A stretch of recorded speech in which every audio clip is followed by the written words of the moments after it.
સ્વામિનારાયણ ભગવાન ગઢપુરમાં બિરાજમાન, દેશો દેશ અને ગામો ગામથી હરિભક્તો હજારોની સંખ્યામાં દર્શન કરવા માટે, સમાગમ કરવા માટે, કથા સાંભળવા માટે આવે, રોકાય. અનુકૂળતા મુજબ 2 દિવસ 5 દિવસ રે, ભગવાનની રજા લઈ અને પુનઃ પાછા પોતાને ઘરે જાય. એમાં એક ઘટના, અદ્ભુત વાત. આ વાત આપણા જીવનમાં મરતે દમ તક કામ લાગે એવી વાત છે. એક ગામના હરિભક્તો 8-10 જેટલા હશે, થોડા દિવસ રોકાણા ગઢડામાં, પ્રભુનો સમાગમ કર્યો છે, કથા વાર્તા સાંભળી છે. પછી જવા માટે રવાના તૈયાર થયા. મહારાજની આજ્ઞા લેવા માટે આવ્યા કે મહારાજ આજ્ઞા આપો, હવે અમે જઈએ છીએ ઘરે. મહારાજ કે સારું, મહારાજ અમારા પર દયા રાખજો.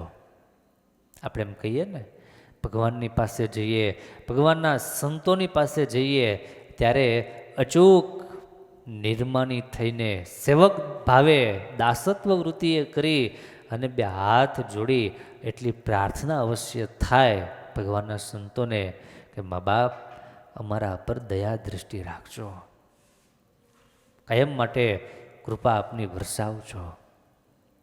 આ નિર્માની ભાવનું પ્રતીક છે. નિર્માની હોઈએ તો આવું બોલી શકાય, અંતરથી બોલી શકાય. પેલા હરિભક્તોએ સ્વામિનારાયણ ભગવાનને વાત કરી કે મહારાજ અમારા પર કૃપા દ્રષ્ટિ રાખજો, દયા દ્રષ્ટિ રાખજો.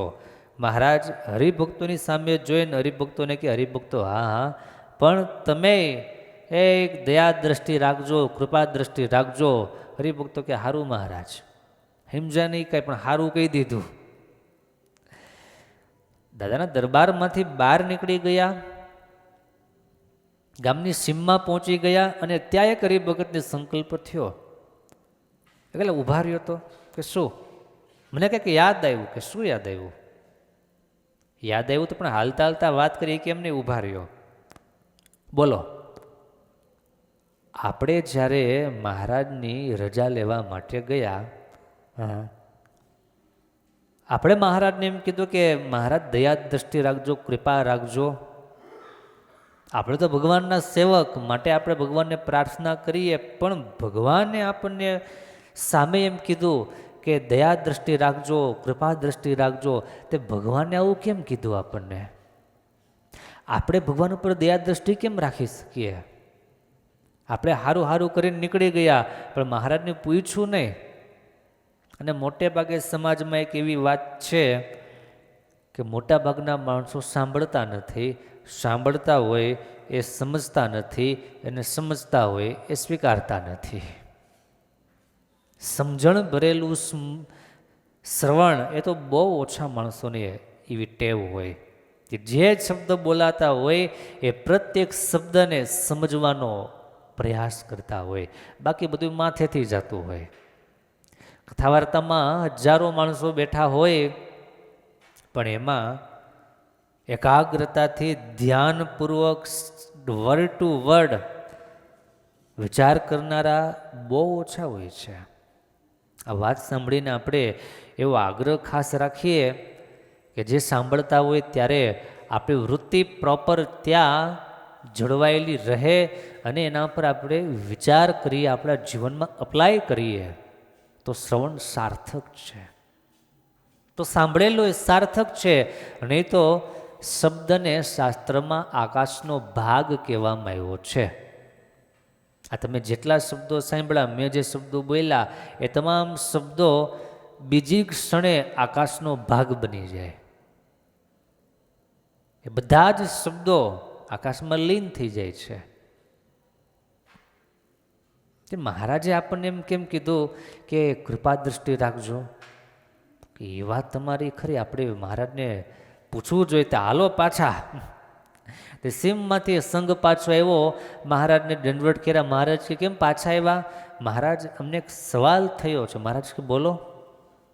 પ્રભુ અમે તમને એમ કહ્યું કે અમારા પર કૃપા દ્રષ્ટિ રાખજો, દયા દ્રષ્ટિ રાખજો, એ તો મહારાજ અમારો ધર્મ માટે અમે કીધું. પણ મહારાજ તમે સામે અમને એમ કીધું કે તમે પણ દયા દ્રષ્ટિ રાખજો કે કૃપા રાખજો અમારા ઉપર. મહારાજ એ કંઈ સમજાણું નહીં. સ્વામી ભગવાન એટલું મંદ મંદ હાસ્ય કરતા કરતા એ અક્ષરનો આધાર, આપણા સૌ કોઈનો પ્રાણાધાર મહારાજ એવું બેલા હરિભક્તો, તમે મુદ્દો પકડી લીધો. મહારાજ દયા કરો અને સમજાવો, આપે આવું કેમ કીધું? સ્વામિનારાયણ ભગવાન કે હરિભક્તો, અમે એટલા માટે એમ કીધું કે અમારા પર દયા દ્રષ્ટિ રાખજો, જેથી કરીને અમે તમારા અંતરમાં નિવાસ કરી શકીએ એવું તમે તમારું હૃદય, અંતઃકરણ, જીવાત્માને ચોખ્ખા રાખજો, જેથી અમે શાંતિથી ત્યાં રહી શકીએ. તમારા જીવનમાં, તમારા હૃદયમાં, તમારા જીવાત્મામાં જાત જાતના ને ભાત ભાતના દોષ પડેલા હોય, અવગુણો પડેલા હોય, તો મહારાજ કે અમને ત્યાં રહેવું ફાવે નહીં. ત્યાં અમે બહુ મૂંઝાઈએ, ત્યાં રહેવું ન ફાવે. એટલા માટે તમારા અંતરાત્મા રૂપી ભુવનને એકદમ ચોખ્ખું રાખજો, શુદ્ધ રાખજો, નિર્દોષ રાખજો, જેથી અમે ત્યાં સુખે રહી શકીએ. આ દયા દ્રષ્ટિ રાખવાની છે. વાત સમજાણી? જેટલું અંતર આપણું શુદ્ધ એટલું આપણે પણ ભગવાન ઉપર થોડી દયા દ્રષ્ટિ રાખી કહેવાય. મહારાજની એક લીલાત્મક શબ્દોની વાત કરીએ છીએ માટે. મૂળ વાત એટલી છે કે હૃદય જેટલું પવિત્ર હોય, જીવન જેટલું શુદ્ધ હોય, જીવાત્મા જેટલો પરિશુદ્ધ હોય, એટલું પરમાત્માને આપણા અંતરમાં, આપણા જીવમાં રહેવું ગમે છે. માટે આવી દયા દ્રષ્ટિ રાખવી, યાને કે આવું વર્તન આપણું રાખવું જોઈએ. રાજી થઈને હરી રહ્યા, દોષે રહિત દેખી નિજ દાસ. ભગવાન પોતાના આશ્રિતોને દોષ રહિત જોઈ અને એમાં રહ્યા છે. દુનિયામાં લાખોની સંખ્યામાં માણસો છે, પણ એમાંથી એવાઓના હૃદયમાં ભગવાન સાક્ષાત નિવાસ કરીને રહે છે. પછી સ્ત્રી હોય, પુરુષ હોય, કે પછી ત્યાગી હોય, ગ્રહસ્થ હોય, સંસારી હોય, સાધુ હોય, જે હોય તે ભગવાન સૌના હૃદયમાં રહે છે. પણ સૌ એટલે કોણ? જે નિર્દોષ થયા, જેનું અંતઃકરણ શુદ્ધ છે. દોષ રહિત દેખી નિજ દાસ. તો દિવસે ને દિવસે આ સાધના કરવા જેવી છે. દુનિયાના માણસોને માટે આ વાત કામની હોય ન હોય મને ખબર નહીં, પણ ભગવાનના ભક્તને માટે આ વાત સોળવલ્લા સોના જેવી છે. આના પર વિચાર, ચિંતન, મનન અવશ્ય થવું જોઈએ.